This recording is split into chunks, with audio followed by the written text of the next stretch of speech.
Honey had been living alone in the heart of the Shyora jungle for almost 3 years.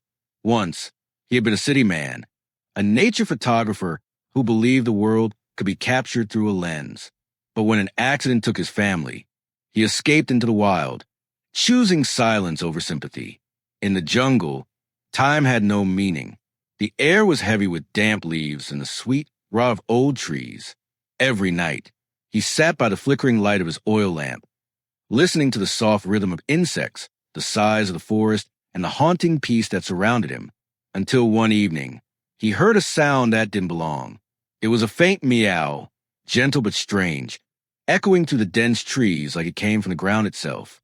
When Honey turned toward it, he saw a small white cat sitting among the roots. Its fur gleamed even in the dim light, and its eyes, green and unblinking, held something oddly human. He smiled for the first time in months. "Hey, there, little one," he murmured. "You lost." The cat tilted its head, but made no sound. It simply stared. Something about its stillness made Honey uneasy, yet the loneliness in his heart was stronger than fear. He scooped the cat up and whispered, "I'll call you Mitty." The cat blinked once. Then, for the briefest moment, its mouth seemed to curve into something like a smile. Days passed peacefully. Honey and Mitty became companions in silence. The cat followed him wherever he went, through the riverbeds, the thick vines, the mossy stones. But Mitty had one peculiar habit. She would sit by the hut's small window every night, staring into the jungle.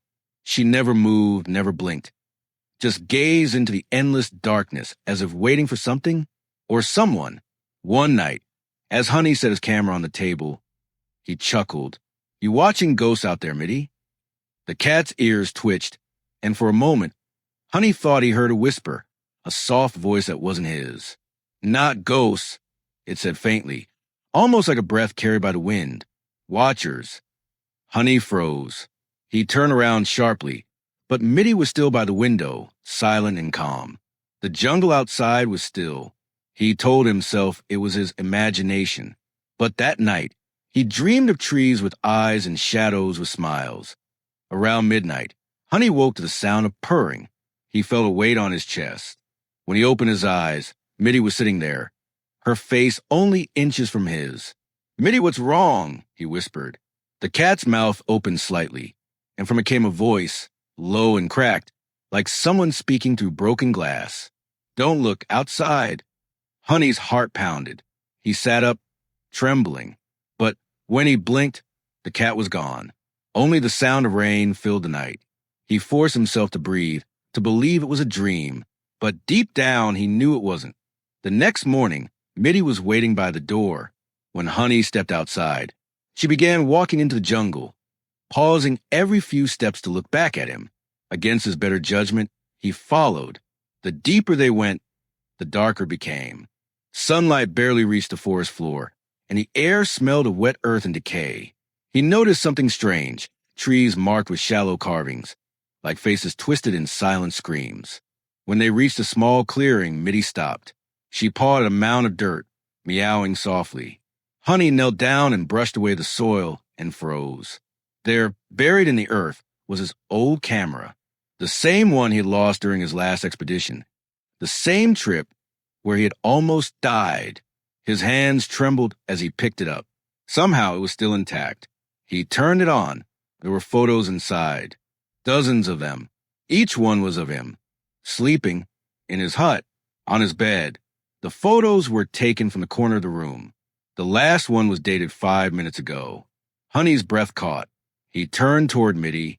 The cat's green eyes stared back, reflecting a face behind him, something tall and shadowed. He ran. The jungle around him twisted as he ran. The path changed. The air grew heavier. Every step echoed like something was following close behind. At first, it was a soft patter pause. Then it changed. Footsteps. Slow. Heavy. Human. He didn't dare look back.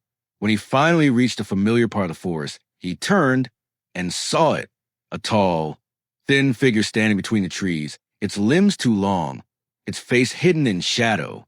Beside it, Mitty sat calmly, tail swaying. The creature leaned closer, and Honey heard a whisper, not from his mouth, but from all around him. Stay with us. The trees began to move. Their bark rippled like skin. Eyes open in the trunks, blinking wetly.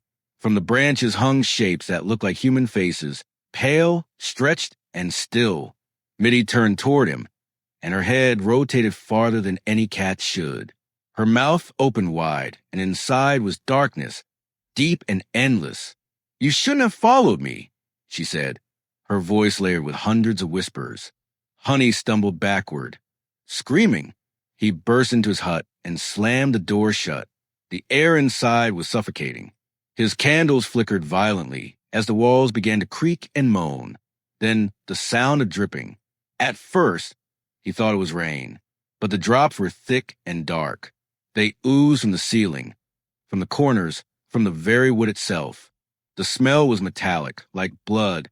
Something moved on the floorboards, scratching, slow and deliberate. Honey backed away. What are you? He shouted. From behind the walls came Mitty's voice, soft, calm, and wrong. I never was your cat. The wall bulged outward, as if something inside was pushing through. Cracks spread, and then with a wet tearing sound, Mitty crawled out. Her body twisted and folded like something wearing her skin as a costume. Her eyes were black holes. Honey screamed and grabbed his camera.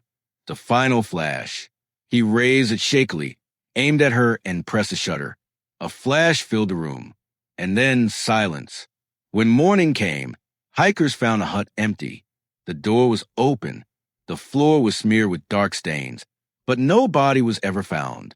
On the windowsill sat a white cat, licking its paws, purring softly. When authorities developed the film from Honey's camera, they found one last picture. Honey stood beside Mitty, smiling. Behind them, in the shadows of the trees, hundreds of glowing eyes watched from the dark. And if you looked close enough, one of those eyes seemed to be staring right at you.